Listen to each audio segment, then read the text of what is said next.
Este episodio está patrocinado por nuestros compas de Casa Humilde Cerveceria. Cerveza artesanal elaborada aquí en Chicago. 7700 West Madison Street in Forest Park. Enjoy various events and don't forget to check out their patio. Join them for some cold chelas and great times. Visit stayhumilde.com for more info and updates. Follow them on Instagram and Facebook. Salud! And remember to stay humilde. This GuacPod episode is brought to you by Borjas Law Group. El abogado Borjas contestará todas tus preguntas, explicará el proceso específico de inmigración que aplica en su caso, el tiempo que se toma procesar su caso y los costos asociados con las tarifas de inmigración y los honorarios legales. Llama al 312-788-2783 para programar tu cita. Y ahí de pasada, menciona el GuacPod para que te den tu consulta gratis. El seguro de vida es muy importante. Les da protección financiera a tus seres queridos y hasta puede ayudar a pagar tu hipoteca o la educación de tus hijos. Y es más económico de lo que piensas. Tu agente de State Farm puede ayudarte a escoger la cobertura que necesitas. Así es que empieza a proteger el futuro de tu familia hoy con un seguro de vida. Comunícate con Gessiel Gutierrez, tu agente de State Farm en Albany Park. Como un buen vecino, State Farm está ahí. This episode is brought to you by La Michoacana Premium, Midway Location, 5160 Sur Pulaski. Te traen todos sus antojitos preferidos como fresas con crema, elote en vaso, nieves de todo tipo de sabores, fruta variada, las tortas favoritas de mi compa Jesse y para celebrar cualquier ocasión, pide tu carrito de alegría, compadre. Y recuerden, si no es premium, no es Michoacana. Rancho Los Guzman, con agenda abierta 2026. Los cantaritos están a todo lo que dan este verano 2025. Vayan y visiten la página www.rancholosguzman.com para que vean las fotos, los videos de todo lo que pueden hacer ahí desde sus bodas, 15 años, bautizos, viernes, sábado, domingo. Aparten su fecha con tiempo. Rancho Los Guzman, hands down, the best rancho style banquet in Illinois. www.rancholosguzman.com. Buenos días, buenas tardes, buenas noches. Su compa Carlos Rodríguez. Yo soy Jesse Grandote. Su compa Robertucho, el Mr. Mamas. ¿Cómo andamos, viejones? Felicidades, guys. Another season. Yes. Another season in the books. Finally. Hoy cerramos temporada número 9. Al pinche productor, compa. It's all Freud about the the Productor. The in man. house. new nickname this season. Yes. Freud. I want Freud. And I just seen that there's something called Freud Fest. No shit. Yeah. All in honor. All in to honor. the fucking productor God damn. who got his new nickname this fucking season. Che Roby, how'd you feel the season, bro? Badass, bro. Badass. My second season with you guys, bro. We had some good ones, right, bro? Fucking Yeah. Memo started it off. It's funny because ahorita when we're setting up right here, he's like, where am I going to say? I'm like, güey, pareces nuevo, güey. Y lo estaban regañando al pinche primo, güey. Bro, de la nada, güey. I was just asking. La chingada. Sorry. Badass, bro. Saludos para toda la gente que estuvo viendo, pues obviamente toda la temporada, pero last episode we have our guys from Pansac Green. Saludos para los shout-outs. Shout Yeah, out. compa Indio. Another Ren. fucking great story, güey. Right? La borra borracha, bro. It's burra going to be borracha. forever cemented in my head. Güey, eso de ser de audio como que sí deja, güey. Ay, Patiño y Pansac Green, bro, have an enterprise, bro, now. Yes, Pero bro. es que, No güey, mames. Pero son chingas también, Oh, bro. sí, Son claro. unas chingas Yep. buenísimas. ¿Son chingas o son hay Para que mí- agarrar un chingo de Pero chalanes? para la gente que sabe cómo, like, you know, shout out to everybody who does sound, pero también para bola y memes, like, bro, they'll set up ¿Cómo no? a concert sound Yeah. in like 20 minutes, bro. Yeah. And then yo de pendejo, hey, déjame ayudarte. No. We have our System. our Yeah. system. Of course. Yeah, bro. You're in the way, actually. You're in the way. You're in the way of my system. bro. Hasta la vida. Yeah, pretty much. Viejones, esta temporada, we also want to thank the sponsors, as we always do on every episode. Bro, nunca les pedimos nada a la gente. Esta temporada, we did have a good amount of like reactions and commenting, and people leaving their opinions on us doing exactly what we're doing now, which is speaking Spanish and English. And loving my package. And loving your Spanglish. package. People don't like the Spanglish, bro. No, People pues, don't expect- vamos a hablar en español, pues. Y pues tenemos que hablar un poquito de español porque también no quiero que se enoje la gente que nos sigue desde allá, los Estados Unidos de México. México también. Y más para allá, más para el fondo, Guatemala y Guatepeor y todo ese pedo. Y pues saludos para todos los paisanos para allá para que vean que también sabemos inglés. Y pues también a todos los delincuentes en El Salvador también. ¿Por qué chingados no? ¿Por qué chingados no? Son humanos latinos que hablan nuestra lengua. Así es de que saludos para toda la gente. No piense que seamos mamones. No somos el tipo de personas que usamos lentes oscuros en un día soleado. En una noche o algo así. Somos normales, güey. Hey, bro, ¿sabes qué? There was a time, man. Check this out. Me compré unos Ray-Bans bien chingones, ¿verdad? Y creía que el tint era como transparente, ¿verdad? So me las puse todas. I went to a function y tenía las gafas and like, como quema mucho el sol, ¿no? Quema mucho el sol. I kept hearing a lot of people like, no mames, güey, no mames. And I'm like, man, pero me pueden ver los ojos, ¿no? They're like, no, están bien oscuros. And I was thinking that I had like glasses like this, bro. And they were dark. They were dark, güey. So I'm like, pero una vez yo era el primero to talk shit about somebody, ¿verdad? Que tenía los lentes oscuros. Pues, güey, le voy diciendo, quema mucho el sol. Y me dice un guy, hey, güey, he's blind. Ay, sí, tenías que salir con las tuyas. No me sorprende, güey. No me sorprende, güey. Trágame tierra, hijos de la... As you guys can see, we are actually on location. Shout out to José López, toda la familia López, Casa Humilde Cervecería. Saludcita. A ver, saludos. Salutations, guys. Salutations. Que se oiga la pinta. Que se oiga. 7700 Madison, viejones, Forest Park. Cáiganle aquí en Casa Humilde Cervecería. Ya está el pinche patio, todo lo que da. Que no se mira la pobreza, chingada. La lotería, todo karaoke. Eso. Viejo... Pinche Miguelón creo que es el campeón aquí, güey. Siempre lo veo pinche karaoke champion. Del karaoke. Karaoke champion, güey. Casa Humilde Cervecería, compadre. Come, stop by. Y también viene el pinche doctor aquí, también. Tu doctor, Dr. Patel. Dr. Patel, shout out. ¿Cómo no? Ahorita anda en guerra, dijo. Saludos. Ay, qué rico. Dr. Patel, ahorita le hablas, dile que se moche con una pinche... Que se jalen los pinches pelos. No, un pinche guisado de esos buenos que hacen ahí. Que nos cheque toda la presión aquí también. Para mi compa Javy Borjas, salud para mi compa Javy Borjas, que esa temporada no se alcanzó a asomar, bro.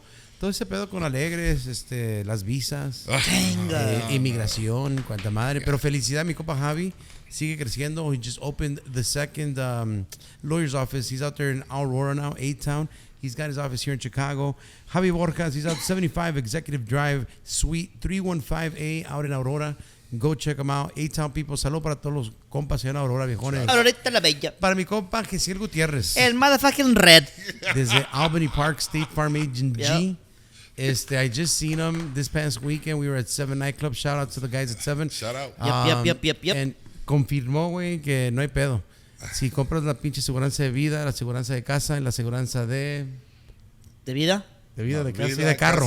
Carro. La chingada. Ya se nos 2 horas. escapando. 2 horas gratis de los ¡Vamos! taxis. They finally did it. Te va a regalar 2 horas gratis de los taxis, güey. Y ya vienen con Edvi también. Viene con Viene Edvi. el Salud para mi pinche compa Edvi. paquetón, Ahí está el güey. pinche Graham.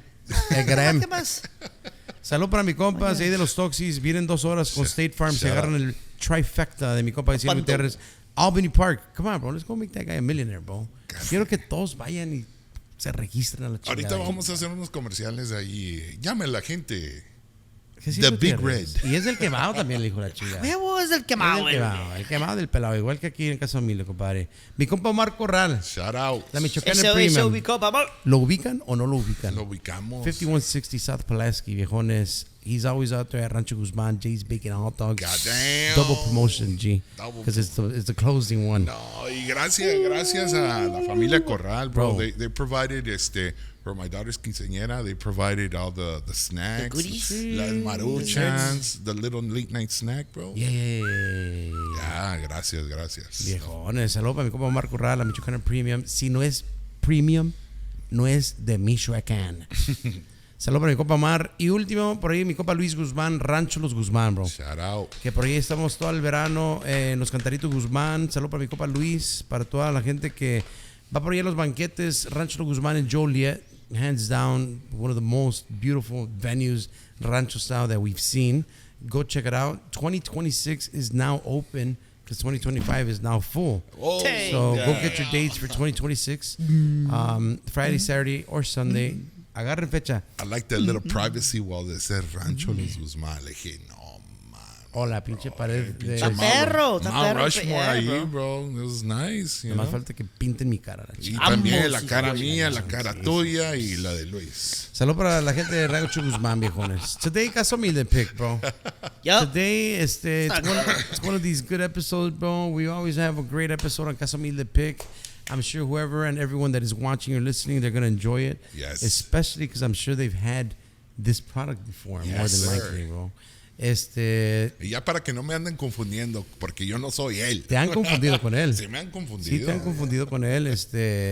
Great talk with my guy today. I'm going to let Jesse do the introduction as well. We always do this traditionally. But as well, I am excited. I think we're all excited to hear our guy's great fucking story. Yes. And then there's some shit going on right now, current time, that I'm actually anxious to ask as well. Nice. No, pues vamos a darle la bienvenida aquí a nuestro amigazo, uno de los pioneros en el área de Chicago, que empezó aquí el Michelada Mix. Vamos a darle la bienvenida a nuestro compa Javy de Big Mich. Yes, sir. Yes. How are you, brother? Big Mich. I'm doing good, bro. I'm feeling good, bro. I'm off that maizal, you know. Yeah. The fresh Ya se acabó el pinche Fresh. maizal. No, Yeah, last bro, I'm feeling time they were out of albas, bro, here, and I'm like, man, you restocking? Están en los tampos todavía allá Ya atrás. está el ¿verdad, madrista compa? ya. Ya Straight from the tap, bro.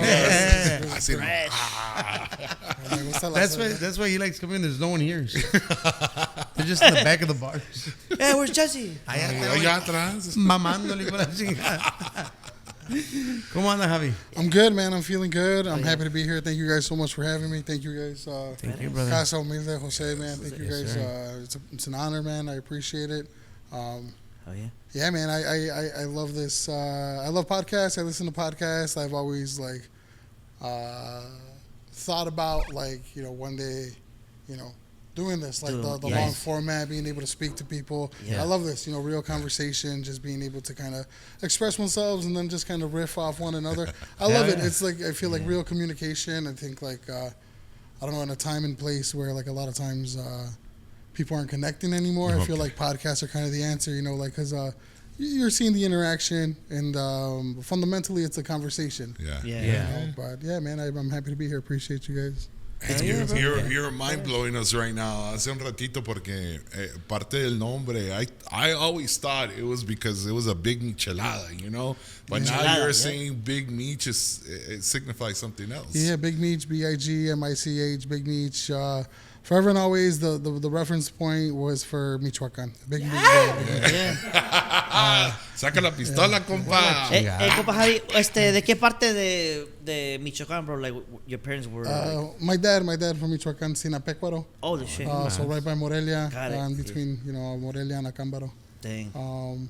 But yeah, man, I love it out Badass, there. bro. He's got a house out there. He's retired. Well, he still works, because he never, they never want to retire. They never want to stop, bro. Yeah, bro. His birthday was all right. So, talking about my dad, May 4th is his birthday. He just turned- Shoot. Nice. Badass, yeah. bro. But that's also the day that we started the company, May 4th. May 4th. Yeah. So it's that's cool. as you guys know, right, we all have very similar seasons. 4 de Mayo, 5 de Mayo. With that weekend, there's a Canelo fight. And Always. yeah, so we launched on the Canelo fight night. Dang. And it was like, hey, if it's going to work, we have an opportunity now to get all these people who are at home watching the fight to drink. What was it? Was it planned? Porque I was thinking about, back in the day, there was like a void in the market, porque me acuerdo que ibas a una licorería y a veces you would just see like that little styrofoam cup with like powder. Yeah. And that was a michelada, like the on-to-go michelada, right? But what I remember is that you were kind of that's why I said one of the pioneers in the underground space, because you were pretty much slanging them out of your house, weren't Absolutely. you? You were selling them, y nomás era, corría la voz, and you're like, you would see it at a party, and then they'll be like, wait, where'd you get that? What? It's a michelada mix? Yeah. And then, you had, we could talk later on about how it evolved, pero viendo esos, little mason jars. Yeah, man, those mason jars. I know we can't show a picture, right? But I had the picture of one of the first jars right now. Y ahorita se lo enseñé. Yeah. And he's like, holy shit. And he was explaining to us. Yeah, the stickers on the jar.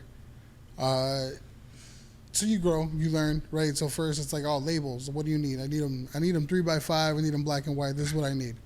And then you realize you put that same sticker on a jar, you put it in a cooler, and it dissolves.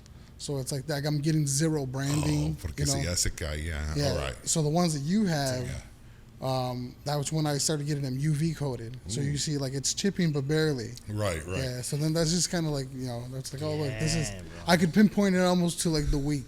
That's so cool. Yeah, No, one of the first ones, one of the first festivals, or if not, it was the first Michelada Fest that I was part of. That was when I was sick, man. I had just gotten sick off that vertigo, and I'm like, I'm not gonna miss this. I'm not gonna miss this festival. And I remember I was walking like with a cane and stuff like that, and I remember I bumped into you. No, I bumped into him. Y andabas bien, like you're anxious. He's like, bro, I gotta go make some more mix. Yeah, I gotta go. Like we sold out. Yeah, because you were you the only vendor? Yeah. For the first one, they gave us the opportunity to kind of develop the flavors, and so we came up with 7 different micheladas. We came up with the tamarindo. We did a roji. We did a piña mango. We did a vegan verde. We did a collaboration that they had set up with Lagunitas, where it was Pala IPA. So back in the day, our slang or like byline was like Big Mich, Pala Cruda. And it was PALACRUDA, right? And it had the pala, like as a shovel. You'll see the picture. Yeah. So it was like a dad joke, and so then we started like kind of trying to figure out different renditions and doing research and like also like what does the michelada space look like now? Where is it drawing influence? What is popular already in the market with certain kind of trends? And then we want to be all inclusive. So we did a vegan verde that was a little bit, didn't include the almeja, doesn't include a camaron. We did a little bit more of a sweeter rendition. So that's like where piña mango kind of got developed, and the alignment with the craft beer, because craft beer has definitely changed. The market has definitely changed. But back then, Lagunitas was the brand in Chicago for building that, big, tap room in Pilsen, and they were down to collab. So they were like, what can you do with an IPA? So we did. It was a grapefruit, Savila, chile guajillo kind of michelada mix, and it went with the IPA. And it was fire. It was really good. I think that was the first one that sold out. Damn. Because it was interesting. People hadn't seen any. It was different too. Yeah. It was different. Novedad. And I'm super blessed to have been able to work that. They were able to. So they collabed with Micha Fest, and then they're like, "Hey, what can you do?" And we're like, "Let's do this." And they understood it, and I think that's like the biggest thing, that they give us an opportunity to develop. Yeah. Something that's just like, it sounds weird. Like, hey, make me a michelada, but like use cactus juice and with grapefruit, and make it spicy. And I want you to put a 6.7% IPA in it. It's like, no, what is that? Well, you got it down to a science though, porque teniendo conversaciones contigo, like just like off the record, off just chit chatting, like you have beer to a science as well to go well with your mixes. We try. I love like the culture. I love beer. I appreciate a good beer. I appreciate like the gastronomy behind it, like the process. Yeah. And it's like that's kind of what we try to bring to it. So we try to say it's a parallel. It's an alignment. So everything that you like, it could be a great michelada. If you like hazies, if you like, whatever pilsners, or like I like kolsches. The mix or the michelada or the interpretation of the flavor profile is very true to what like a michelada is. So chiles al limon, right? And it's like, add this to what you already like, and it's gonna make a really nice complement. So we found great success also like on the non-alcoholic side, doing like seltzers. The michelada was the micheladas. Oh man. Yeah. Those So I think that was another one that was like part of their menu at the Michelada Fest. It was a michelada where it was like a non-alcoholic michelada, and that's how we were running. I think Topo Chico was probably the sponsor at the time, and we were, rocking and rolling and doing stuff. But even then, it was ahead of its time because a lot of people at the time were already switching. There was already a market for the non-alcoholic sector, and that was something bubbly, but with a flavor profile. And again, we align ourselves. So a michelada with a Topo Chico, a michelada with a Tehuacan, or or michelada mix with a monstro, like a monstro preparado. So we at the end of the day, what we try to do is like create really good, strong flavor profile. Chile, sal, limon. What goes with a dark beer? I would say the tamarindo. The tamarindo one. Yeah, usually the darker beers have like a little bit more maltiness, have a little bit more of like a, like a bigger mouth, like flavor profile, and then like the something about the tamarindo, the sweetness, the tanginess, kind of really complements it, breaks it. Recommend if you're gonna drink like a negra modelo, if you're gonna drink like even a stout. If you're gonna drink a Guinness, you could go right now to Open Gate Brewery, Guinness, and you could get a michelada, a big Mich, tamarindo, michelada. I'm sorry for plugging another brewery. I was just like, yo no voy a decir nada. But you could also get a great michelada, a great big Mich michelada here, man. Shout out Casa Humilde. Shout out. But yeah, man, Open Gate Brewery, Guinness gave us the opportunity. They put us on the menu, so right now you get a tamarindo double stout michelada on the menu in Chicago. That's something that we're super proud of. We man, that's just dope. That's for us. We started in the basement, and to collab with, Guinness is a brewery on the world level, right? They're international. They're one of the, the biggest in the game, and to be able to have it's an honor to be here as well. Casa Humilde. I feel like. I don't want to, overshadow that. But when you align like a small time brand with a big time brand, and it's like, damn, like you don't know what that kind of does for you, as a little guy. But yeah, man, I'm just appreciative to be on that. Yeah, it's an achievement, regardless. Yeah, bro. Can I take you back? Yes. Can I take you back to exactly like who put you on like? Starting with micheladas, like in your childhood, or did you see it growing up with your parents or your dad, or like this michelada mix? Like I didn't grow up seeing it. Like like how did you come upon? My dad's a chef. My dad has been. Okay. So my dad's been. He's a career cook, career chef. He's been. You name it. He's the restaurant world guy. He's been the hospitality guy my entire life. His entire life. So he always kept a good stock of ingredients of good shit. Man. So it was always like, was it like a private batch for him, or he would never batch? Okay. So it was always like la salsa Maggi, and always el limon, but it was always like the same cup. I don't know if every it was always Hey bro, any drinker has a specific cup, bro. I don't know what it is. I'm gonna say it out loud, bro. I have a beat up aluminum cup from the Sox Park, bro. And that's what I drink. Like is get on, un ron, brandy, un bourbon, a little Henny. I put it in there, bro, and that's my drink cup. You already know the ratio. Yeah. It feels right, Yeah. So he always had the ingredients laying around, and he always had like, beer. Restaurant guy, beer guy. So I learned. I would make first the clamatos preparados, like without it, and then, eventually. Were you that 8-year-old? Nomás tráeme una michelada, mijo. I was, bro. And then you're just like, all right.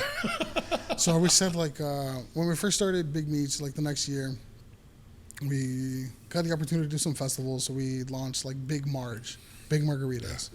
And then that was just a way to kind of like, offset. Be a little bit more inclusive. Like a lot of people, at the time didn't necessarily understand una michelada. A lot of like right now, again, like I'm proud to say we definitely influence the culture. Like in Chicago now, there's different brands. There's different flavor profiles. There's it's a market sector now. But back then, it necessarily wasn't, right? People were unfamiliar. When we would go and try to sell it, we'd have to explain what it is, how it works, why it's justifiably worth that money. Because people are like, you know, the Bloody Mary mix is zing zang, and it's you know, it's twice as much for half the price. Right. But the difference is the quality. The difference is like, no, like look, we're selling culture. Like this is what people understand the michelada to be. This is everything that they're gonna do in their house. We're squeezing the limes. We're blending the cucumbers. Like this fucking mango. You know, like you know. And I was trying to sell it, trying to like put it on the shelf. Man, I think I fucking got lost what we were talking about. No. Well, going back to the interest, but what is like what's the difference between a Bloody Mary and a michelada? Porque para decirle a uno que no habla español or doesn't know the culture, like what is the difference? The difference, I guess, regionality. Bloody Marys definitely are a purposeful cocktail. You know them on a Sunday. You know them on a brunch menu. You know them on a kind of like a hangover cure. You know, usually it has its setting, but it definitely made its way into like pop culture and it developed. But fundamentally, vodka, tomato juice, usually like an olive, and then depending on where you're at, spicy, not spicy, with Old Bay, no Old Bay.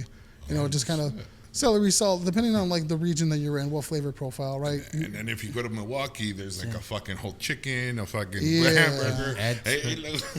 Exactly. So like micheladas, in a way, they kind of developed a little bit of the same. Right now, you get like the chamoy on top, and you get the dulces, y un camarón, el ceviche, and taco. You know, so it's all of that kind of. Pinche trompo de pastor, güey. Yeah. So now they definitely still coexist in the same ethos, like michelada, Bloody Marys. But I always say like it's a Mexican Bloody Mary, but instead of vodka, we're doing beer. So you're getting something that's more refreshing. It's a lot lighter. And then it's super versatile. You know, vodka is made to be smooth, flavorless, odorless, smooth, right? Beer is made to be complex. You know, it's made to be, you know, effervescent. You know, so different mouthfeels, different texture. So michelada is going to give you all of that. You know, plus the flavor profile of spicy, zesty, limon. You know, all that good stuff. But no, yeah, micheladas are like they're kind of like everything to me. You know, like a cocktail. That's what I love. You know, like I love the restaurant world. I always wanted to be a chef. You know, I always wanted to be chef owner. You dab into that? Like you went to like school or anything like that? No. It was just kind of like you saw my dad do it, and then I got a job in the industry, and you're like, no, I could do that. Why can't I just do it for myself? But then fuck yeah, bro. Yeah, no, but this shit's hard. No, it's just fucking stupid. You know what? Sometimes cuando abres un negocio and you're like, it looked easy from the outside, but cabrón. Oh yeah, because I can make a good taco. Yeah. Right, but like to try to replicate that X amount of times, keeping overhead. And, so many days a week. Yeah, shout out again, Casa Humilde, man, for all the hard work, man, because it's not easy to have a quality product, and they're doing it on two fronts. Yeah. You know, they're crafting the beer, they're crafting the menu, and then they created the space itself, and that's like bro. That's, I mean, very rarely do you get that where there is a rumor out there that you were the creator of a chicken wing flavor for well, I'll say like paisans. Chicken wing flavor. Oh, okay. No. Okay. No, not a chicken wing flavor. Not at all. That was always the chefs and Sergio Villegas, I think. Okay. Caballo. That was in all the chefs that they had. I want to know that I won't take any credit for any creations coming out that kitchen. Nice. There was always. But there was a michelada wing that they made. But I wasn't involved. I wasn't there. Okay. That was them. Yeah. But no, I mean, at Paisans, I definitely worked a long time there. Yeah. Berwyn, my old stomping grounds, man. I learned a lot. I loved the opportunity there, and they did let me dabble with some stuff, but never the kitchen stuff. No, okay, all right. Okay, so Javy, hold on. So you started Big Mich, and then it was just kind of like from home, working from home and stuff, and just kind of slang them. Yeah. And then you're saying you got a gig, or you were working with at Paisans? No, I kind of just I was ready to kind of jump ship. I was ready to change. I was ready to kind of like change things. And you have to get rid of your safety net, right? Paisans was 5 minutes from where I lived. So like it was easy to get there. I loved I love the culture. The people there were amazing. So it was easy to work there, but it's also like a trap, right? It's not what I wanted. You know, like I was there learning from, the owners, learning from these entrepreneurs, and I'm seeing what they're doing and what they're able to develop. And it's like, yeah, bro. I'm like, damn, I could probably do it too. I feel like I have the tenacity. I want it. I understand most of the world because it's all I know. I've been doing this since I was like 15, 16 years old, working in kitchens. So I knew I didn't want a business, but a restaurant, but I wanted a business in the hospitality industry. Yeah. And thankfully, we were able to unravel it, right, and see what's a void in the market, what can I provide, what am I good at, and that's like flavor development. And there wasn't a michelada mix on the market. So we launched. I put, I think, like a 2 weeks, 3 weeks notice in. And then we're like, fuck it, let's go. That's it, full force. Yeah, we got the last paycheck. And we went to Menards. We bought all the jars they had, and then we bought a bunch of limes from Sam's Club.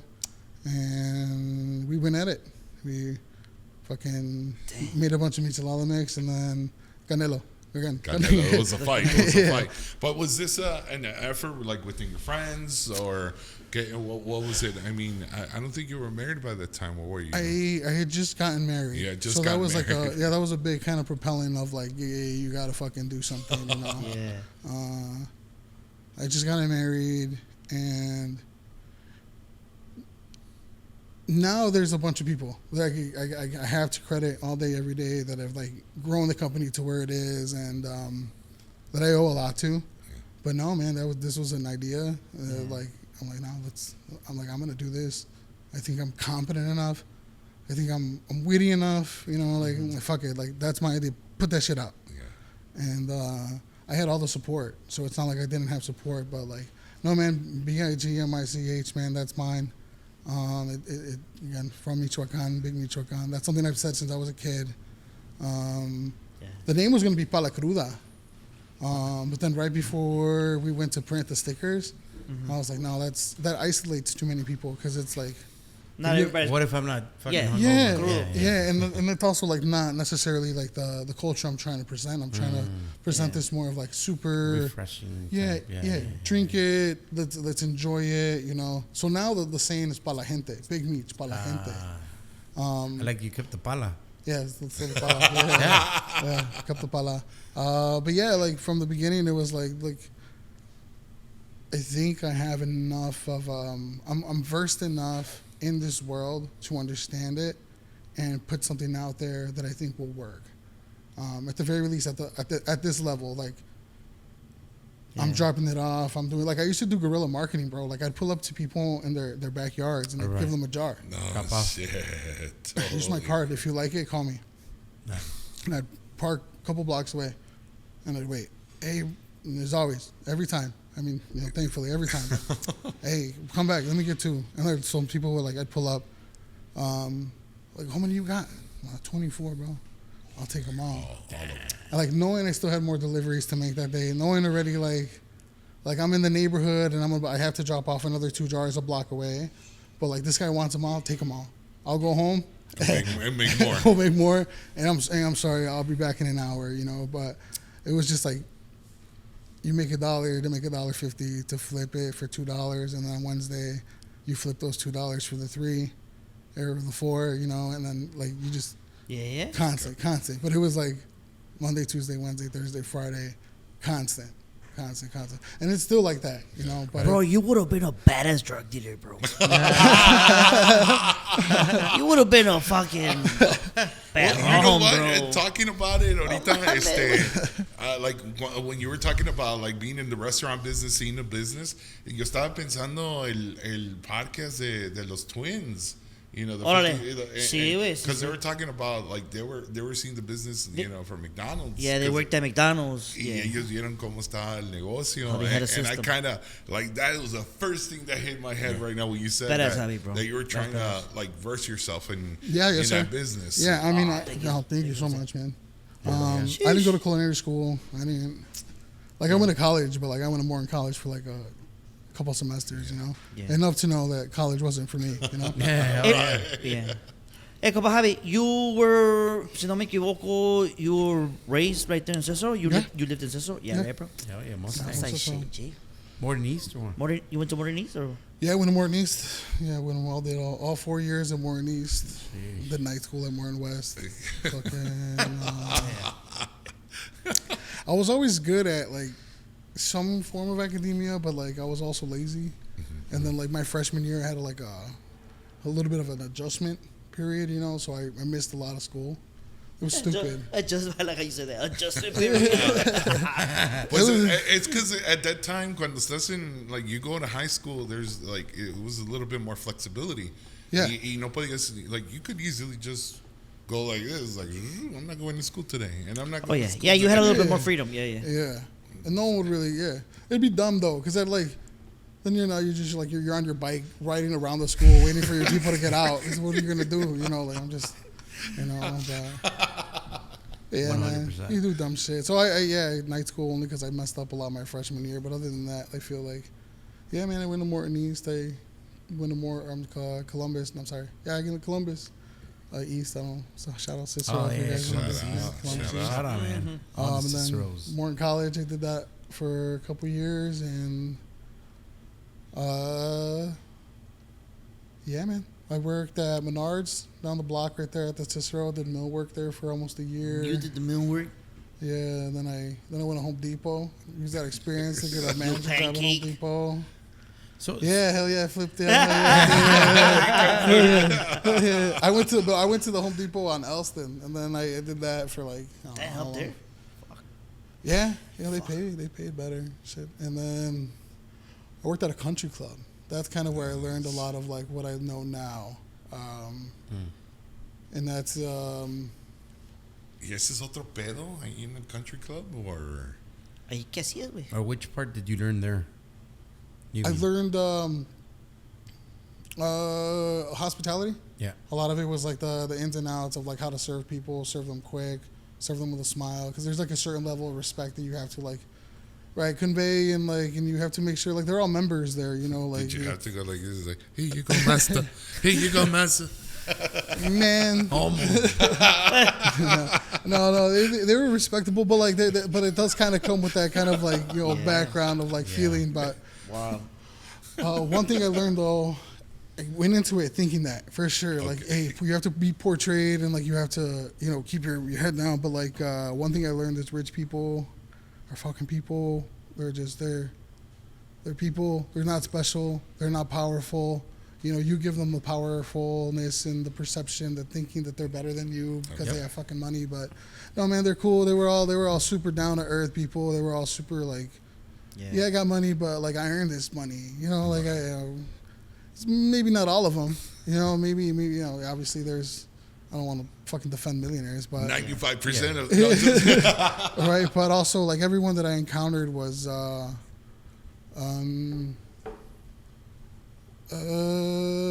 not like that. Okay. You know, like they understood like that they were in a position of like like I could fucking. Whatever. They can get you fired, but they're not. Right. Yeah. But they were super cool also because they were like, man, I worked there for almost like 8 years. I have nothing but great stories of like my coworkers more than anything, you know. But it was like I learned to converse with people that were outside of my key demographic, outside of like Cicero, like have these conversations with people and like pick their brain and it was cool, man. I learned a lot. And then the people that worked there were like they understood hospitality like in a way that I probably would have never kind of been exposed to, right? Like their presentation is super formal, right? Or like the how they service, or like the language that they're using, or the ability to serve like an 800-person wedding or something like crazy like that.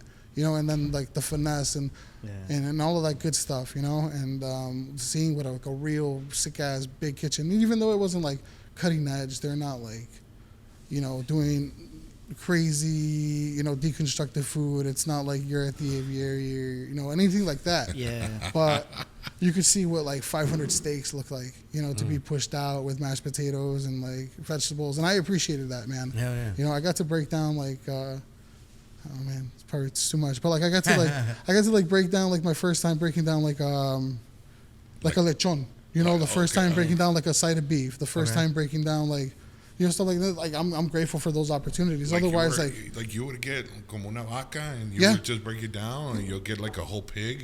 And there was like stuff like that where it's like it was like a once in a lifetime kind of thing. Hands-on experience, right? Yeah, because it's like a full blown kitchen, and then the chefs there were nice, and they were like, "Hey, do you want to see this?" Or "Hey, look, we're about to do this." Or "Hey, do you want to be the mashed potato guy?"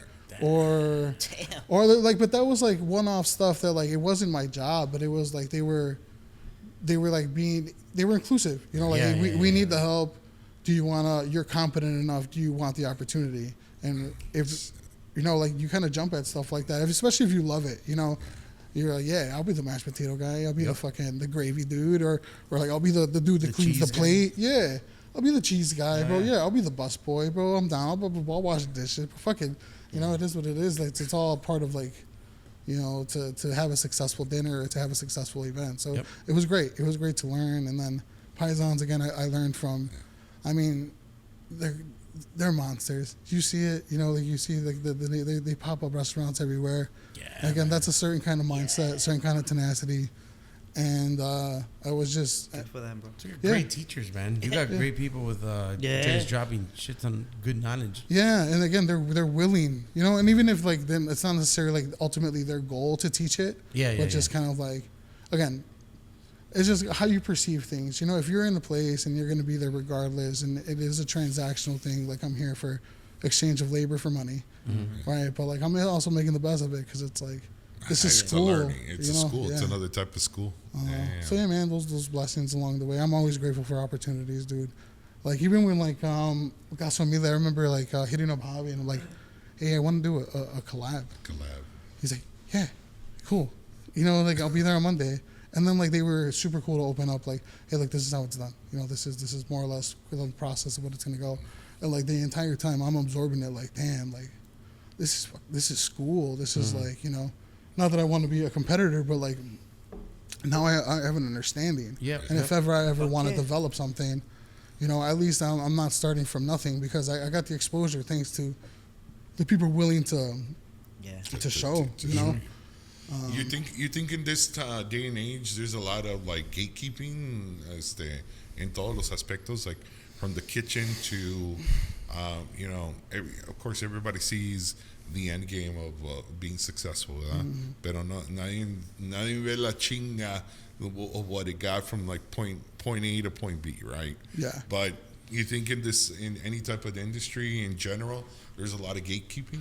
I think always like people are going to be very protective of what they have, and especially now, people have less and less, and people are trying to be like protective of assets, protective of intellectual property, protective of what the potential of, even if it's not real monetary like value right now, of what it could be, right? So gatekeeping, maybe, right? Because it's like you might take that opportunity from me if I expose you to the same doors that I have, right?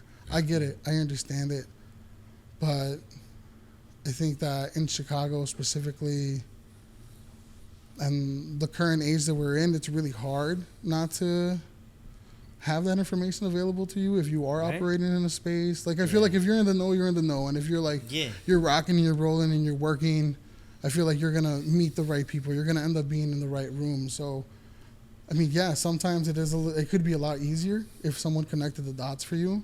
But I think fundamentally, like if you're working and you're in the space, you're gonna know who's in the know, and you're gonna be there because it's like you're achieving it, you're grinding it. But yeah, I feel like there's always gonna be someone who can make it easier for you.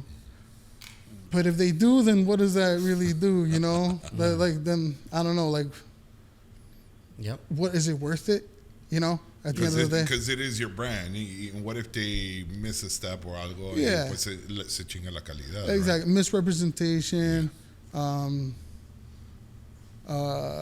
Yeah, man. You know, I feel like everything is a give and take. Ah, shit. Yeah. Anda bien pedo, compa.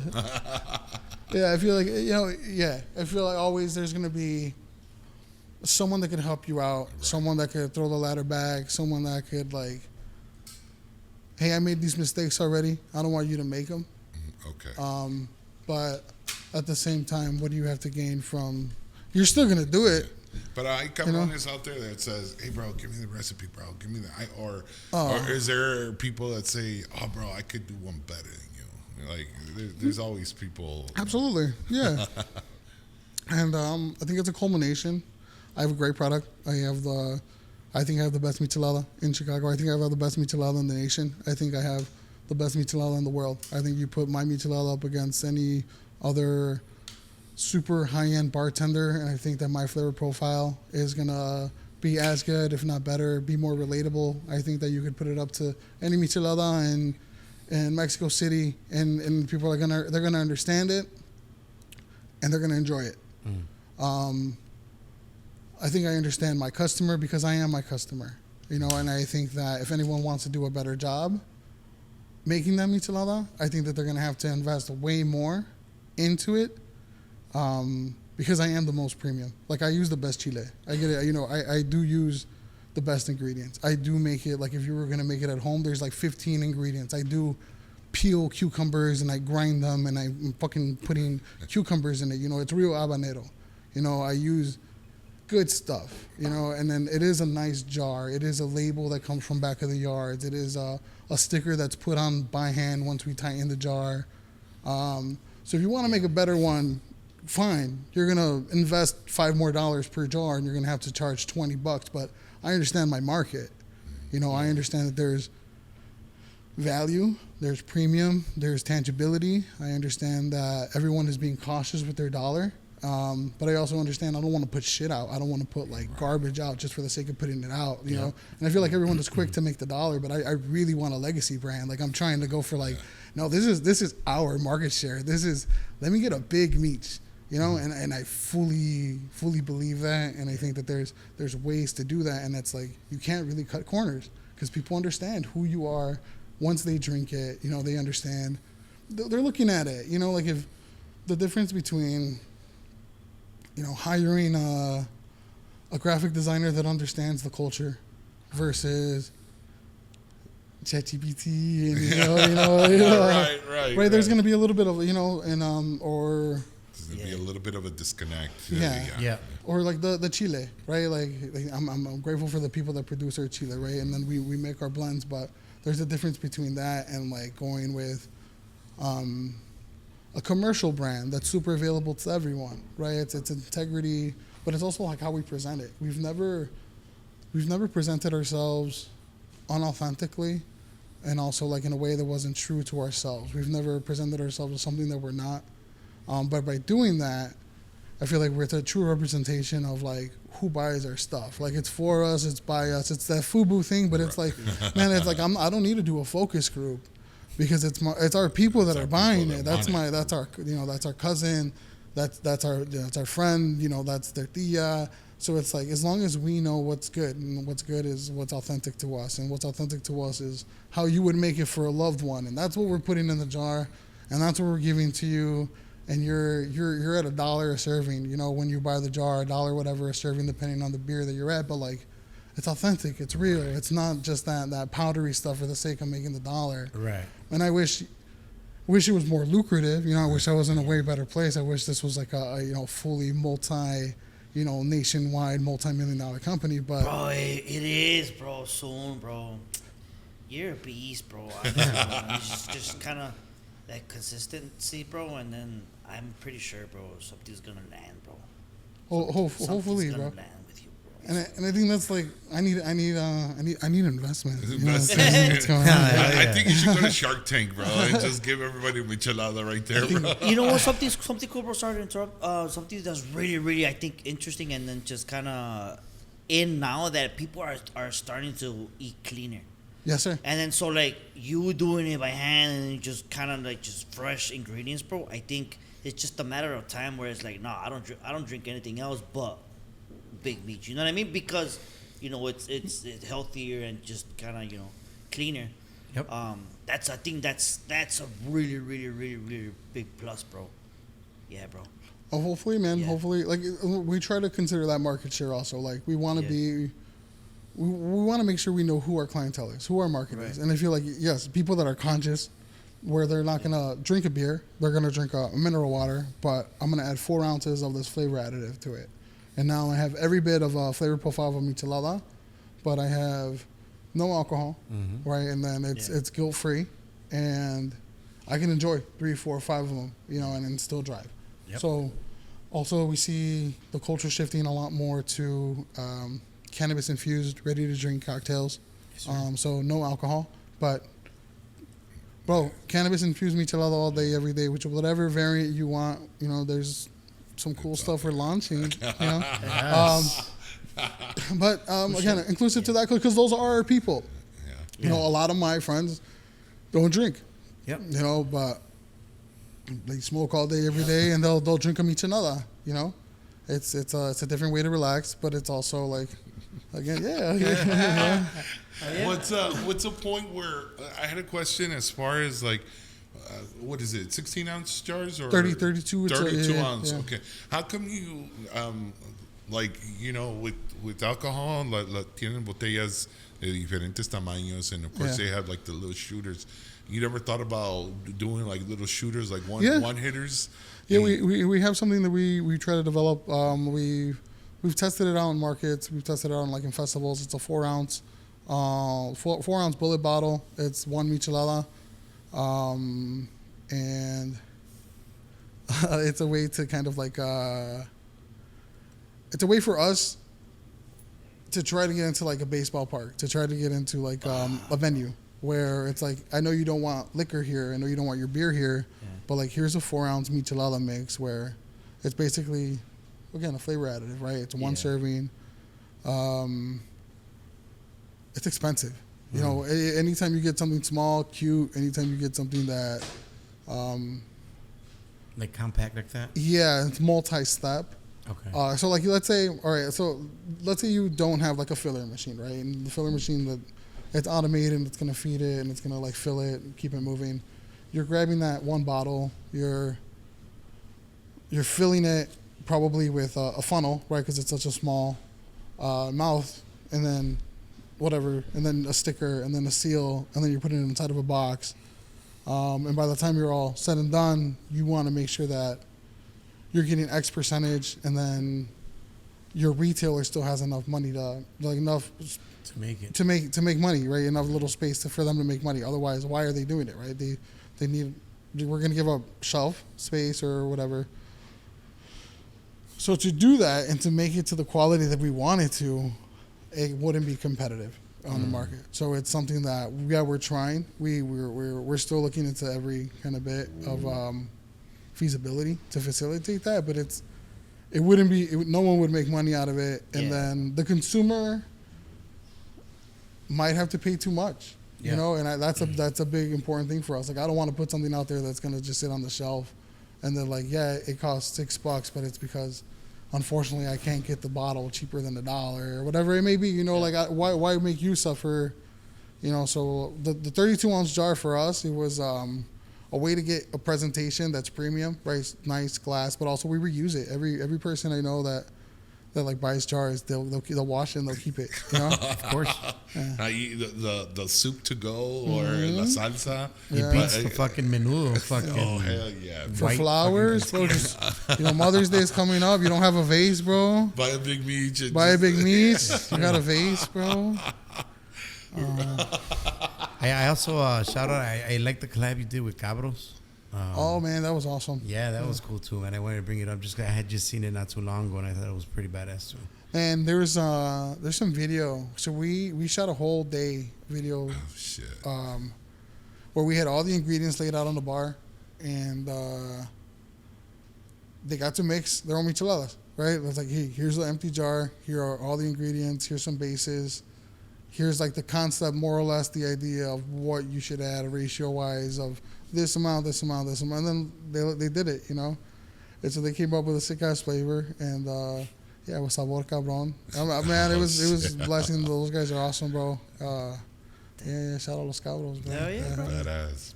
Es que la musicada, bro, fucking everyone's with them, michelada, bro. The ranchos, Yeah. man. I mean, It goes hand in obviously hand. the festivals. I mean, it's just the thing to do, bro. It's a thing to drink, to be honest. It's good. It's purposeful. It's a way for you to get a lot of flavor and Hell yeah. still be able to enjoy one beer.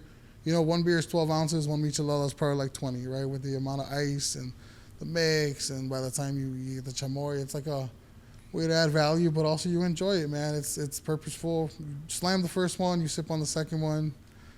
Micheladas, I think they're here to stay, bro. Yeah, they're here to stay. They're only gonna grow. It got to a point where you were on the news, man. They brought you guys on, and I remember seeing a video. You're at a radio station también explaining the micheladas. Yeah. You're also explaining, like, you're on, I don't know if it was WGN or one Yeah. of those, and you know you're explaining the whole michelada brand, and which is it's kind of cool because you're like, it's kind of like a Bloody Mary. Yeah. And do you notice any different ethnicities liking it more than Mexicans? than others? Like it's Mexicans, and who's in second place? Yeah. They really like it. Anyone you've seen? I feel like I'm surprised every time I do like a different festival in a different part of the neighborhood, or like I just did we did a chamoy fest at Mo's Cantina on Saturday, and the demographic there is split, you know. Yep. There's a lot of raza for sure that came out, knew who we were, knew how to order. There was a lot of people that like, what's it? Fuck's that? And then like, check it out. You It's know? funny, man. Right now you said Chamoy Fest. I thought about Brincos Dieras just fucking putting fucking line in the ass. I'm down. One thing that we have noticed is that some people are like, oh, what do you think about like Modelo and like how they have like 10 different fucking micheladas, right, on the market? Oh, yeah. I'm like, I like it. I think it's great. I think they're expanding the horizons of a lot of people that probably may have not looked at the sector unless there were so many representatives in it, or may have not considered buying a chelada until their flavor profile came out, and now they understand what it is. Right. Now they understand like, oh, this is what a rendition of a michelada could be, or a rendition of a chelada could be. And then if the consumer likes it, what do? Right? You dig into it, you learn more about it, you go down the rabbit hole. explore. Right.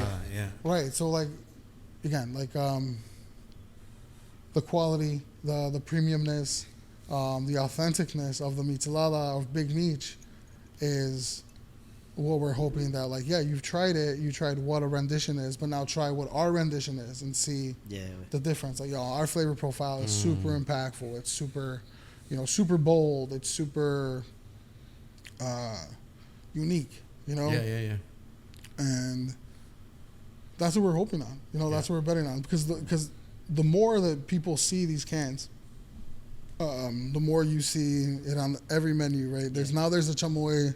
There's a tajin margarita on every menu you go to. Now there's a pepino drink everywhere. Now there's a, so it's like, and all of that is, it's again the flavor profile, chile sal limon. So it's like the more you know, the more you're like, I know that I like this. What is the best version of that? Oh, Big Mich? Yeah. Oh, Big Mich piña mango habanero. Oh, Big Mich makes a chamoy. Oh, Big Mich makes a dab salt. Oh, Big Mich makes an agua fresca. Oh, Big Mich. So it's like, but as long as we have like the same kind of consistency and quality, then it's like, all right, we have our own cosign, because it's like, that's powered by us, that's made by us. So our chamoy is like, try our chamoy, it's fire. Like, flip it out, it's delicious. The dab salt itself is delicious. Oh, yeah, I actually use it with, I cook myself some pepinos. I'm just dipping out of the dab salt. I'm on spicy. Easy, and it's a proper representation of what you want. It's real. It's good salt. It's good sugar. It's a process of lemon and lime that makes it taste like real lemon and lime. It's the same chile that we use for the micheladas. It's 2 or 3 different types of salt, and then it's at least 60 rims. So it's purposeful. It's dude, it's a finishing salt. Like it's fantastic. It took a while to develop. Like that thing is perfect, but it's like we're coming at it from a way where it's like I want to be respectful. I want to be culture forward, but I also understand being premium is going to be cost a certain amount of money, and I know that there's only a certain margin that can be made with our demographic, or that I want to make off our demographic. I don't want to get rich off our people, like in that sense, you know. Like I would love if my idea got me rich, but also I don't want to price gauge, like gouge. You know, I don't want to charge you. It cost me $5. I don't want to charge you $10. Why should I make double? You know, I respect your dollar. You know, and I want to be a legacy brand. I don't want to be just for here and there. You don't want to be a trendy brand. Yeah, I don't want to be just for the pop-up. I don't want to be just for that day or that weekend. I want to be here for your Christmas. Yeah. I want to be here for your Thanksgiving. My kids' Christmas. Your kids' Christmas. Yeah. You know, your Halloween party, your backyard party. You know, hey, bro, after work, let's make real micheladas, you know. Yeah. You know, all that. You know, I want all that market share, bro, because, like, why not? You know? Well, yeah, man, because if you don't do it, the other dudes are going to do it. Yeah. Somebody else is going to do it, right? And Modelo and all those guys. Like, I mean, they're doing it, but, you know, yeah. Yeah, and they're crushing it, man. Modelo, Constellation, what's up? I love you guys. What's up? So you started literally about 8 years ago, huh? Is that when you launched? Yeah, May 4th, 2017. Yeah, May 4th. Who did Canelo fight that day? Julio Cesar Chavez Jr. Oh, shit. Yeah. So, hey, I was going to ask you too, sorry, bro. When you decided to grab that last check and go to Menards and buy all the stuff, ¿ya tenías como una ruta de que ya había, you were already selling a certain quantity? No, it was literally like, no. Like, I remember. So you didn't have like a weekly, like, I'm selling this much, so fuck it, I'm going to. You know Mr. Costco? Maria Martinez? Mr. Costco, I don't know if you remember them. But I remember, basically, Python's Berwin. I went and I dropped off a pizza at a table, and they're like, well, what are you going to do? I'm like, oh, like, I was talking to them because they're regulars or their family, their neighbors, I'm sorry. What are you going to do? I'm like, oh, man, I don't know. I'm thinking about selling micheladas and then selling, like, weed drinks, like cannabis-infused drinks. Like, what the fuck do you mean? 8 years ago, they're like, you're gonna sell like micheladas, like, you know, micheladas. I'm like, no, I have this idea for, like, I want to sell like a brand, you know, like. They're gonna be like, a bartender? You want to be a fucking bartender? But that's you know, like, even like I tell people, like, well, what do you do? Oh, I sell michelada. What do you mean? Like in your car and shit. Yeah, well, I mean, it's sell jars. Micheladas, yeah. But that was it. Like, I didn't have a process. I didn't have ChatGPT. I didn't have like an outline. But I just had this idea of like, hey man, it could work. I think I could do it, or at least I'm prepared enough to. Was it to the point, try this? Was it to the point where you were like, ¿sabes qué? Si no lo hago ahorita, nunca lo voy a hacer. Yeah, and then I had the support of my wife. Okay. Like, we were. Like, she's like, yeah, do it. Quit your job. You know, like again, I'm grateful for every opportunity, but there was a level of dissatisfaction and unhappiness that you get, you know, when you are no longer happy at your job, right? And not because of them, but because of where I am mentally and, you know, physically and where I want to be, you know? So it's like, man, I need to fucking do something.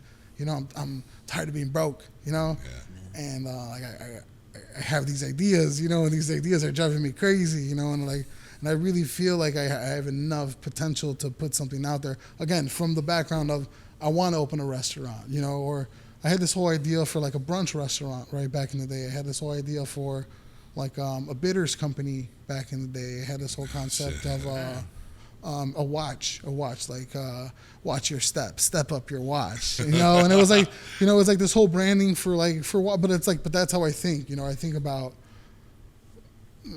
the product and like the story behind it, the provenance, the romance, you know, what is it exactly that we're selling, what is the narrative.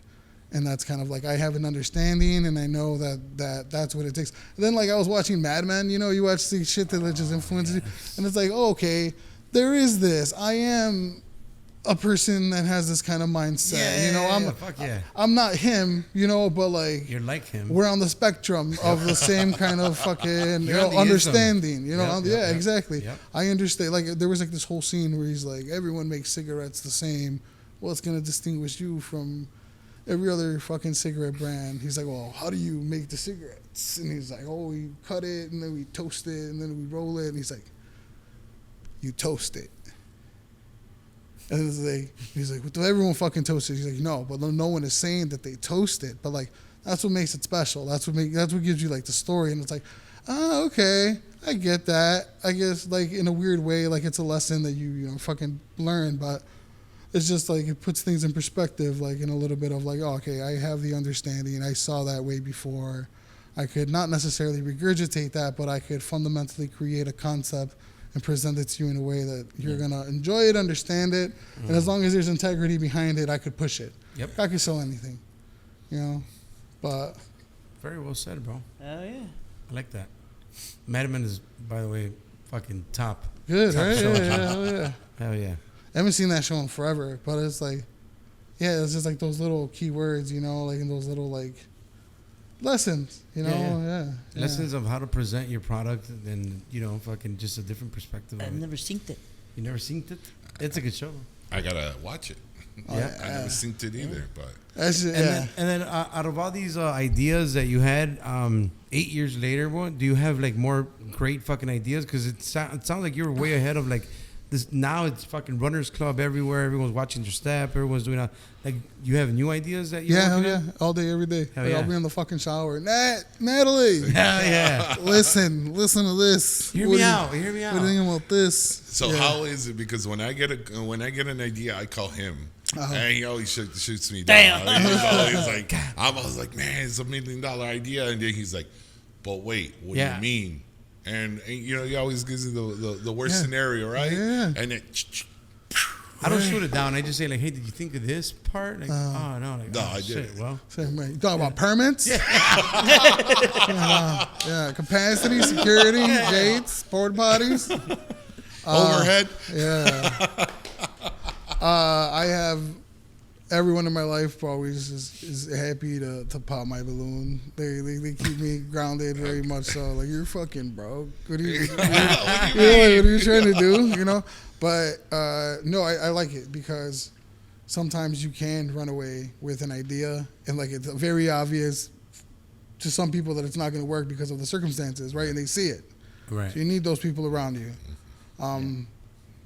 But with a grain of salt, also like It's a possibility. yeah, It's a possibility. and if you believe it, I feel like it's your job to convince them. Yeah. And they think that if it's gonna work, it's gonna work, and they should be able to see it from your side because fundamentally you guys are both gonna benefit because they're saying it for your own good, kind of thing. Right. Like the security, like the Yeah. safety. Like, no, we don't want you to fail. But And that my wife should be like, if it's like a good idea, she'll be like, write it down.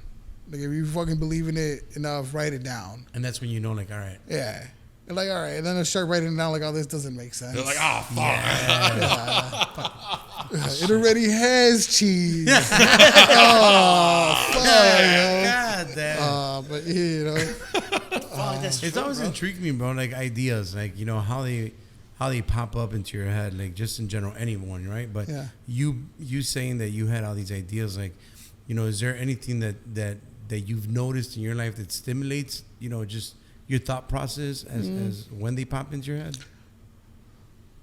Yeah, I feel like definitely when I'm happy, I feel like I'm the most creative, right? I allow myself to kind of like get into that mental zone. Yeah. And I think like the shower or something just about being in the shower. What gets me in that mood? I don't know. I truthfully, I feel like it comes and there's times I'm inspired. The bro. rubber ducky. But The rubber ducky. all my ideas were also in the fucking shower. You're always in the fucking bathroom. I'm man. always in the bathroom. You hear the echo when I call you, right? Badass, bro. Oye, te quería preguntar, bro, when technically when I think we first I met you and everything, that's when Gessiel played that first michelada and on Cermak, right? Cermak, yeah. And the Vertigo Day. And then I bumped into you again at another one at Harrison Park. Yeah. And are you no longer doing fest anymore? Yeah, no, You are? we do all the festivals that we can sign up for. Okay. We just did our all the classes for sanitation for the city of Chicago. So then we're gonna do Sueños. We're gonna do Margarita Fest coming up. Nice. What else? Are you doing Margarita Fest with like the Big March brand or No. Big So Mich? it's still gonna be under Big Mich, but we have another line. We're not sure how we were gonna represent it. So more than anything, we want to make sure that there's like an understanding for the people that are gonna come up. It's a Margarita Fest, so the flavor profiles. We want to make sure that we have something representative, but also very unique to what we do. So we have another brand called Big AF, Big Aguas Fuertes. Oh, yeah. So Big AF, all fresh, all family, I love that. additive free. Yeah. Aguas, Big Aguas Fuertes, tequila infused Aguas Frescas. So like sometimes we'll run with that brand, but I think this time we might just do Big Mich, and then we'll have the margarita menu and then the michelada menu. But that's again, we're learning. So, like, does it really benefit us to put Big AF out there if it's not necessarily a tangible brand that we're going to build in stores or that we're going to kind of, like, run with or that we're going to invest in right now? But also, it's like, hey, here's an opportunity to really create this brand, align it with your big brand, Big Mich, and then just kind of do that. But it's all, like, learning. Yeah, It's, like, a lot of, like, consideration. Because more than anything, everyone's going to, like, no, fly your flagship. Fly your, the logo, your big logo, the identifier mark, your Coca-Cola red, your Nike check mark, your fly the logo so people understand what it is. But then what we like to do is every time we do a festival, we change up all the banners. We change it up to the theme, or we try to make it look dope, and we'll hire like a different artist to like, do something cool. So we take it. Yeah, so we take it as an opportunity to kind of like show a little bit of who we like. The last couple festivals we did was like carnicero vibes. So everything was kind of like laid out like white tile, and it was like that bright red and yellow kind of like outline. Yeah. Type. Yeah. So all of that was like that was all of our branding, and it looked like old school Azuero, old school like La Chiquita. That's like the artsy in you guys. Right? I love the signage though. The like the specials in the carniceria. 99 cents. Yeah. Those signs. I'm like, it's badass. It's badass. Yeah, it has someone right there writing them out. So like, No shit. it's like Chicago stuff. So it's like it's an homage to that. Or like when we did the Cabros collab. We put them on the banner, like, hey, try the Cabros, collab. Or when we do Sueños, they don't let us do, like, our own personal banners, but they'll allow us to decorate in a way. So, like, the first year we did Sueños, we did, like, I don't know, like 20, 30 dozens of, like, these flowers that we, like, Edgar Carabes, he decorated the whole thing. Like, he hung them upside down. So there was these drying flowers that are just drying as like the day progresses, and it looked beautiful, but it was also changing. And then last year we did cotton candy, so like our whole thing was cotton candy. So all our micheladas had like cotton candy on top. So it was like, and then the cotton candy sugar we made that shit in house. So like we were like blending like, mango extracts and into the sugar, and then we were like. The pain in the ass, but it's like stuff that's like, oh, what would be cool? Yeah, bro. It's different. You guys go all out, bro. Yeah. 1 year for Michelada Fest, Omar, Michoacana Premium, Yeah. Oh, yeah. he made us Michelada sorbet. So he used our mix, and then he used, I think it was like our mix, and then his like pepino mix. And then so we were doing micheladas with a scoop of pepino ice cream, limon, and then like our dab salt.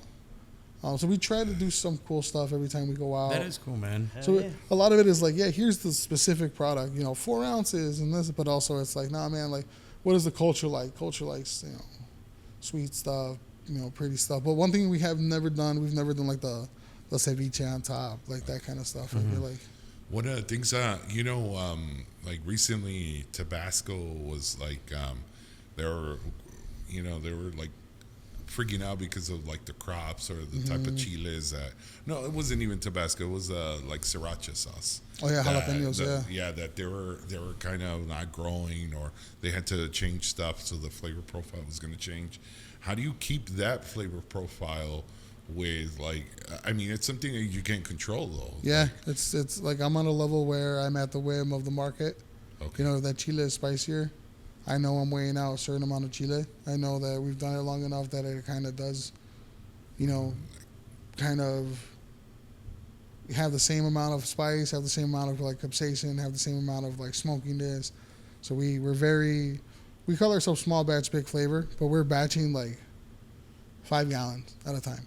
Like, but we'll batch, 20, 35 gallons, but every individual one is weighed out and is measured and then is mixed and then it's poured. So it's not like an industrial vat. It's not like where, it's like 35 gallons of that, 35, where it kind of could be a little bit lost in translation, eventually like that is the way to scale, but like under the right circumstances, it shouldn't deviate. It should be proper. But how we stay consistent is every 5 gallons. Every 5 gallons. And your quality control nomás each 5 gallons. Okay, le falta. So we have a sample box, cup box, and then depending on the flavor, hey, who likes this one the most? That's what I do. All right, you try it. Try it. Yeah. Dang. Or like who, like Bloody Mary. When we make Bloody Mary, it's not the most popular, but like restaurants will buy it. Like we have certain stores that buy it. And again, it's made like to order, so it's made fresh. Like they order it, we start it. We'll probably drop it off that same week. But Bloody Mary is, it's a lot. It's a lot of like. It's a lot of chile. It's a lot of dry spice. It's a lot of weighing out specific measurements. And yeah, I mean, if you put a little bit too much, it could go in one way or another. A little too much horseradish, then you have like like it comes out you could smell it. You could gives you a different kind of nose feel. But yeah. Hey, broski,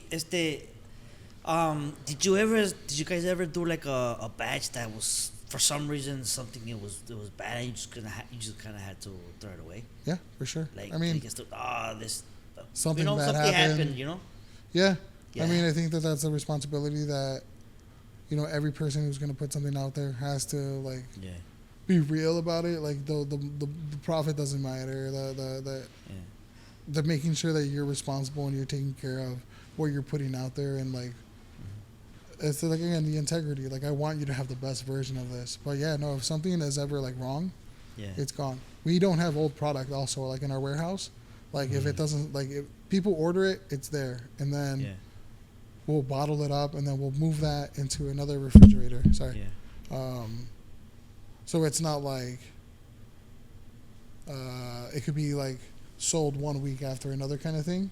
So it's not necessarily, the best business model because it's a little bit more labor intensive and it's a little bit more of expensive. Yeah.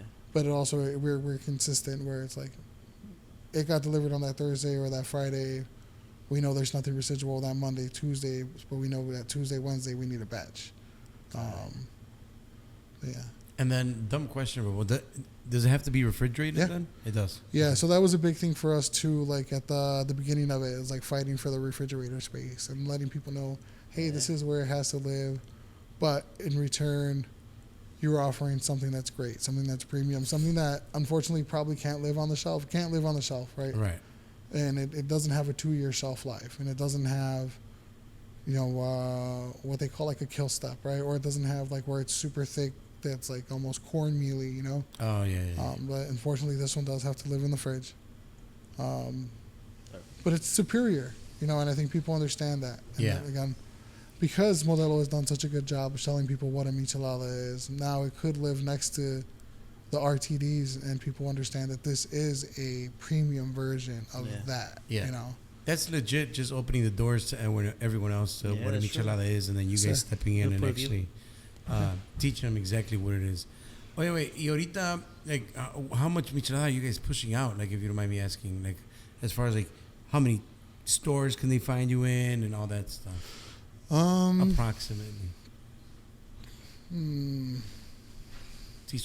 in a transitional period right now where we just signed with a couple of people that are going to help us distribute. Dang. So I don't have like an exact number, Yeah. but organically as a company, we reached close to 400 stores by ourselves. That's no distributor. That's you. That's guys. us. That was us with my tia, Tia Vero, my brother, Jesse, Natalie, Danny, Gorilla. Juan. Yeah. Now we have Michelle. There's people that have helped us super long way, but our team right now is small. Okay. But yeah, no. Along the way, we've had some of the best people work with Big Meat. Some of the best talent. We're the best michelada out there, because of the people that push the project along, and have helped us along the way. Yep. And have helped us develop it. Like I think we got the best people that have.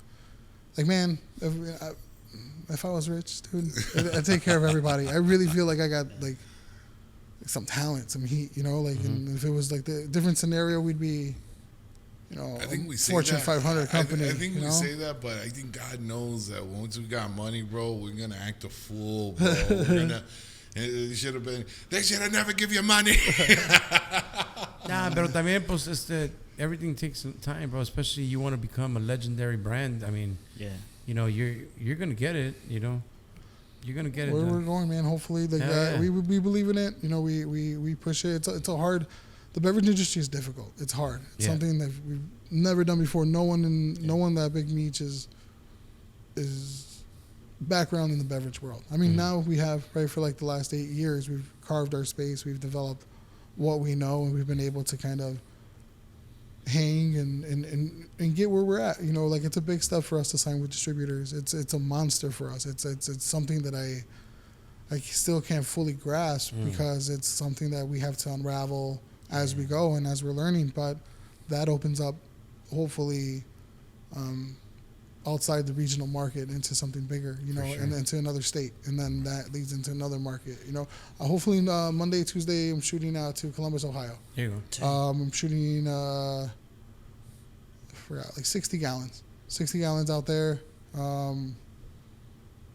And in a way that's still very like mom and pop, right? Like I'm loading up a car or driving. You're gonna take it, yeah. Yeah, I'm running it out there, but it's still like we're still very much that. We're still very much like mom and pop, but we're also 8 years in the game. We've developed a market sector. We started this from $600. We've sold millions of micheladas, but we're also small time. We're the little guy. We can't compete with the big guy yet. But something to say for our brand is that in some ways it's proven, right? Some ways it's already been vetted. It's already demands, its market share, and it could be easily replicated in another market, right? We just have to get out there. But yeah, man, I'm thinking Texas. I'm thinking, Arizona, California. Broski, I want to say we saw some Big Mich in L.A. Yeah, I was in L.A. Yeah, we did 3 months in L.A. I don't remember if I maybe took a picture and tagged you guys or wall, bro. But I went into a liquor store, bro. I'll tell you where. I don't even know, bro. We were like in West Covina. I'm trying to think, bro. But it was in LA, bro. Yeah, we went to just a random fucking. I have cousins that come from Vegas, and I have videos of them putting it in their suitcase, Nice. and they were just like loading up. Yeah, bro. And they were just ready. They're like, no, we don't have something like this back at home. We need to stock up. And I remember just like going, and what do you want? What do you want? Or vice versa, when we're heading out to Vegas, and I put it in my suitcase, and what do you need, Primo? What do you want? Oh, bring me this one. And I remember we're down the strip and taking pictures with the Las Vegas sign. Man, I remember. Yeah. I might still have them. Yeah. Yeah, man, that's awesome.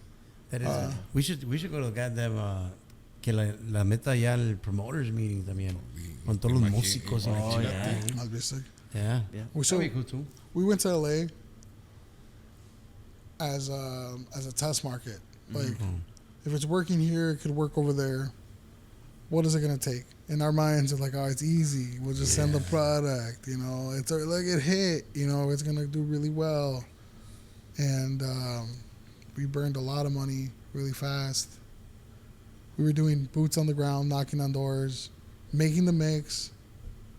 I would share the space. We had a kitchen in Compton. You know that video, Kendrick Lamar, where there's like clowns and they're dancing? I think it's like They're Not Like Us video. Mm-hmm. So they practiced, like they had like their jam place or they had their warehouse down the block from where we were making the michelada. So we would see them and we would like, they would be like in the front and we'd be like in front also.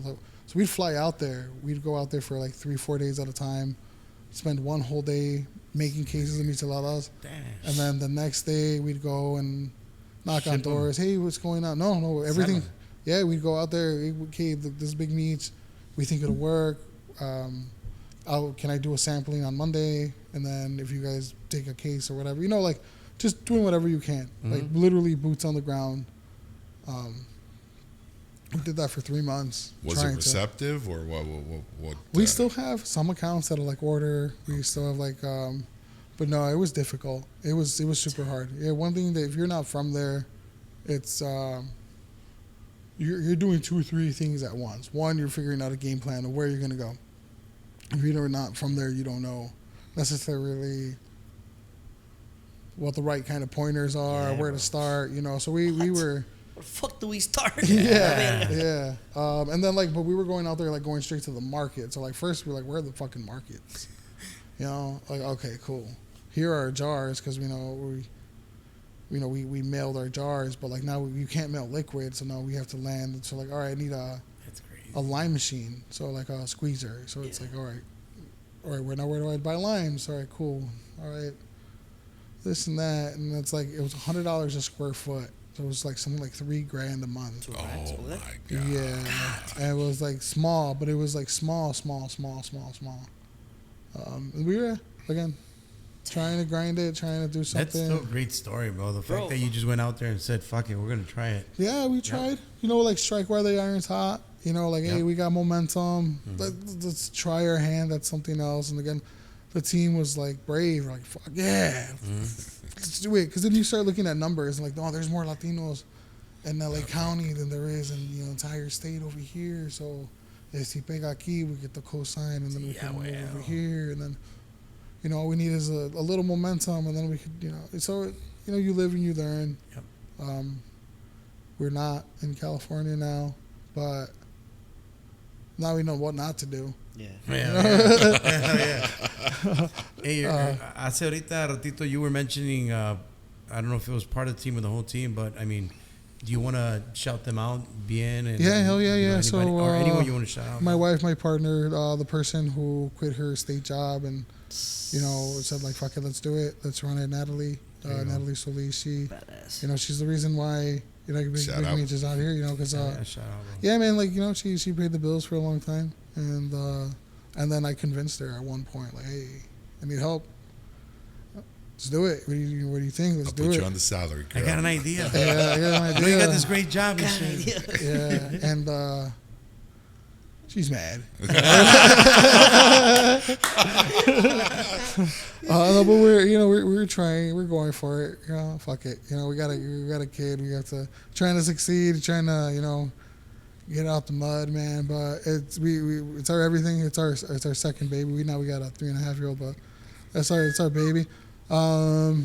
We got Danny. Danny is started off as like her best friend from like high school, but he's been on the team for a long time now. And he makes sure everything is structured. Make sure everything is kind of like again, like those people that'll pop your bubble, but in a good way. Like, hey, stay focused. Yeah. Like this is the goal.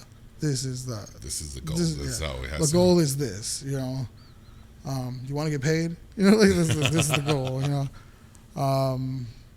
And yeah, man, definitely blessed to have him on the team. Juan, head of sales. You guys know Juan. Shout out to Juan. Juan is. He's like also the face of a Big Mich too, man. Yeah, man. So Juan has an opportunity to infiltrate a room and like know who's who and converse. Yeah. Again, those are like the proper villains. These are the people that are able to. Proper villains, I like that. Yeah. These are the people that are like, you want on your team. Like, hey, man, like, the common goal is to succeed, right? The common goal is to let's make something that's bigger than us. Here's our platform. Here's the idea. People bought in. Let's sell it. Let's make sure it's still, have the integrity behind it. But let's grow it, So everyone has an understanding that we need to grow this. We need to make it happen. It has to go. And what does that mean? That means everything that we've been working for, right? We're distributors, multi-state. We want to start developing other projects, other recipes, right? We want to make sure that we're a beverage brand. We're not just, the local michelada guy. I've been the local michelada guy long enough. I want to let's bang with the big boys, bro. I think we got it in us, man. I think we got it. Dude. Yeah, bro. I'm getting fucking hyped up, bro. Let's go. Wait. Sorry. Jesse got to say, my younger brother. I would say little brother, but just my younger brother. Shout out. He's rocking and rolling. Again, keep things in check, and keeps me humble. Always there with a good insult. Make sure that Those are good ones, man. Good ones, man. Diabero, she's rocks and rolling. There's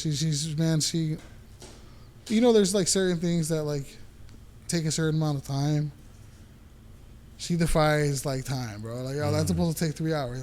That was done in an hour and a half. Got that. Efficiently, amazing. And she's just good vibes all around.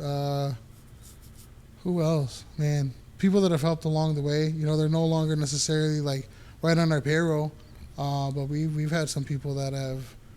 Did time. There's a couple of lime tattoos out there. Some of the guys got their little limes. Badass. Yeah, man. If you squeeze limes in the beginning, you got a lime tattoo. Damn. Oh shit. Yeah, That's Xavier. dope. Xavier. Yeah, Xavier's got his lime tattoo. What the fuck? No shit. That's badass. Yeah, That's so funny. 8 years. 8 years, and thankfully we've been active. We've been doing things. We've been developing stuff. We've got opportunities to And still sell our relevant. products. Still relevant. Still So, trying. That's Yeah, right. still trying. Got a bunch of stuff in the pipeline. We're no confusion. We're going for. We want to be nationwide. Yeah. I want you read about Celsius. You read about acquisitions, and you read about vitamin water, and you read about all these people that have this great idea, and all it took was some backing to get it nationwide, and that's what we're hoping for, man. We're just hoping for some backing, so people that understand what we're doing can allow us to keep the integrity of the brand, but help us build it. Take it to. Take it to Texas. We gotta go to Shark Tank, bro. They'll fix your Tank. distribution right there, bro. Dope, man. Or If I had money, bro, I would invest in. I think. Or talk to a drug dealer because they know about distribution. This guy's the drug dealer, bro. You should have paid a fucking mobster, bro. Oh, not that. But we have one product that we're developing. I won't go too much into detail because I haven't cleared anything with the other partners. But we do have a cannabis infused Nice. drink that's coming out. Hopefully soon. It's a process. It's something that's almost 8 years in the making. When I got introduced to, the world puts you in places and you start making your network with the people that you work with, right? It puts you in where you need to be. So 8 years ago when I did that, I did a taco fest for Fernando Nieto. He's the guy. That guy. He invited us on to do micheladas for a taco fest, and Was it in that little parking lot? a little parking lot. Yeah. Yeah. And he reached out. He's like, "Can you do it?" I'm like, "Yeah, we can do it. For sure." We took a couple of 5 gallons and stuff, and we sold out really quick. But across from us was a restaurant called Taco Madre, and it was their first ever pop up too, and the guy Israel Garcia. And he was out there as the owner, and he was making tacos, and he had a taco called El Chilango, or man, I should know all the names of these tacos, right? But he had all these thick ass tacos. This is camarón con chorizo, con this and that, and then this is the Mayan. This has, steak, chipotle, aioli, esto. Damn, this is dope. This is 8 years ago. This is modern Mexican is barely getting its, it's Kind of getting there and shit. yeah, right? people are starting to experiment, but he was Introduction, yeah. he's in the parking lot and he's putting these tacos out. Damn. And I'm like, damn, that's dope. I'm like, damn, Taco Madre, that's a badass name. It's just, appreciating, you know, like the branding and like the effort, you know. And then I think the next day, same thing. And then we finally started conversing. I'm like, hey, bro, I like your name. He's like, I like your name, you know. I fuck with you. Your tacos, bro, they're dope. He's like, no, man, I like your micheladas, dude. Yeah, like, hey, here's a business card, bro. Give me a call. Let's see what we can do. And on the business card, I got one of the numbers wrong. So every business card that I had handed out was fucking the wrong number. Man, one job, bro. Yeah, that was my wife. That was Natalie did that shit. I take that back. I take that back. But so then whatever, right? I appreciated him. I showed love. He showed love, and we just like conversed, right, homies. Like 2-3 weeks passed, and he finally get a phone call, and he's like, "Hey, is this Big Mich?" I'm like, "Yeah." "Hey, hold on." Hangs up, and they get another phone call. "Hey, bro, your fucking business card has a number wrong. Like, I've been trying to reach you." So like he went out his way to like call and stuff and like find the number and you know. Damn. He went to go beat up the fucking the designer and whoever messed up with the number and beat him up and said, "What the fuck?" So he found the way. He found the way, bro. At the end of the day, he found the way to contact me, bro. That was 8 years ago, right? Now, Michelada Fest has grown to what it is. The people behind it, the tenacity, how much they built behind it, how much love and effort, you know, just to see where it is. Unfortunately, you know, this year is canceled, but like if you were there last year, it's on the beach. It's a feat. It's no one could take that away from them. That's a monster. And those are people from the neighborhood, right? Israel now is my business partner. We're about to launch the cannabis brand. And you know, 8 years later, but these are like fruits of some seeds that were planted a long time ago, you know, that we watered and we developed. And like, that's my homie now, you know. And then shout out to all the team members that put that little, you know, taco fest on together, because that was like a little breeding ground for connections, man. And it's like, you know, that's the beauty of community and neighborhoods and stuff, where you never know, you know, you just never know. The meeting of great minds, huh? Yeah, man. Fuck yeah, the taco fucking... At a taco parking lot, bro. It was funny because it's probably one of the first fests I was the MC of that one, and I got brought on like last minute by my boy Gessiel. Yeah, he's like, bro, I just saw Gessiel. Yeah. I'm like, yo, I need an MC. I'm like, yeah, I'll be there. Mad Jazz was playing. He's like, you ready? I'm like, yeah, I'm ready. Let's go. And I remember it. It was little small. I mean, it wasn't small because it was juking. I mean, the place was juking, packed, bro. Place was packed. It was packed. So I remember just showing up like, God damn, what's going on here? Yeah, man. Primo, go ahead. Yeah, well, that kind of, again, put things in perspective. Like, hey, like, this quality product, then you have the opportunity to, like, if you're out here, make these connections. Do this, you know, really do it. But there's no way around it. You have to do it. There is no, it's gonna happen. Drop the DM, you know. Yeah, exactly. Yeah, you just gotta shoot your shot and sell your shit. And el que no vende, what is it? It's closed mouths don't get fed, yeah, closed mouths don't get fed, bro. So like humility, all of that, no, bro. Hey, bro, I got micheladas. Yeah. Hey, you guys want to buy some? Just break the ice. ChatGPT does the rest way now. Nowadays. Yeah. Keep conversating with this fucking guy I just met. Primo, ¿cómo vio el episode, my boy? Bro, badass, bro. It's cool to hear a little bit more the insight of your journey, bro. I can't wait to see it, you know, nationwide, bro, and then just fucking for you to keep throwing ideas out, bro, and just bro, badass, bro. And then you're from Southside, bro. You're from Cicero, bro. So, man, bro, that's gonna be badass to see you grow, bro, and just kind of see you out there, bro. Because I know for sure, bro, it's just a matter of time. Thank you, bro. Hopefully, Coca-Cola fucking buys you or something, bro. Something. I want an opportunity to spread the word, man. Yeah, so bro. Thank you. I appreciate you, man. Hopefully Badass, one bro. day. And if not, then fuck it. Bro, it's bound to happen, bro. We tried, bro. Look at, bro, we gave it our best effort, you know. I like that. Bro, you have 8 years with the company, bro. How many years does Modelo have, bro? Like running, you know what I mean? Like, bro. Bro. Jesse, what you think, G?